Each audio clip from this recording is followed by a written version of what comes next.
Mga preparasyon kaugnay dito sa epekto ng Bagyong Ada dyan sa lalawigan ng Camarines Sur. May mga naitala na agad ng mga pagbaha. Kaya naman yung mga evacuation centers ay inihahanda na. May balita riyan ang Bombo Radio Naga. Nakahanda na ang mga evacuation center sa lungsod ng Naga sakaling kailanganin na lumikas na mga residente dahil sa walang tigil na malakas na pag-ulan dahil kay Bagyong Ada. Sa panayam ng Bombo Radyo Naga Quirino Rodriguez, head ng City Disaster Risk Reduction and Management Office Naga, sinabi nito na nakahandang i-accommodate ng lokal na pamahalaan ang mga residente sa Naga na mapipilitang lumikaasa dahil sa pag-apaw ng tubig.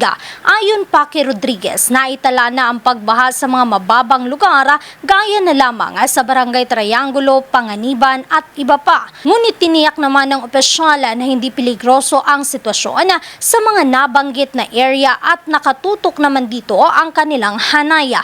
Maliban sa mga evacuation centers, pinakiusapan din ang mga residente na second floor ang bahay na patuloyin ang ilang mga nagsilikas upang maiwasan ang kumpulan sa mga evacuation centers.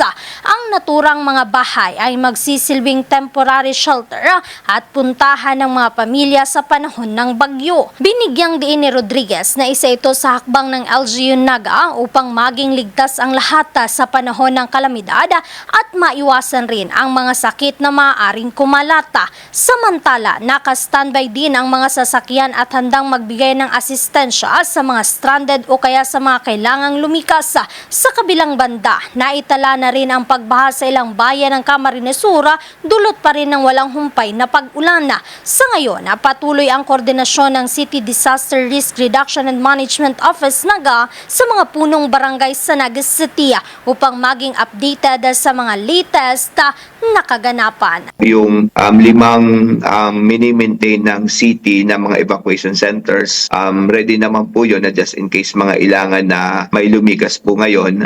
Ganun din po ang aming head officer ng CSWD and yung lahat po ng tauhan niya ay ready po na umantabay just in case po may mga lumikas or mag-evacuate. Mula dito sa Bombo Radyo Naga, Bombo Vladis Canoy, and this is Bombo Radyo Philippines, the #1 and most trusted source of news and information. Basta Radyo, Bombo! For the most trusted source of news and information, visit our website at www.bomboradio.com. Follow us on Bombo Radio mobile app, Facebook, YouTube, TikTok, and X, formerly Twitter. Like, share, and stay connected. Anytime, anywhere.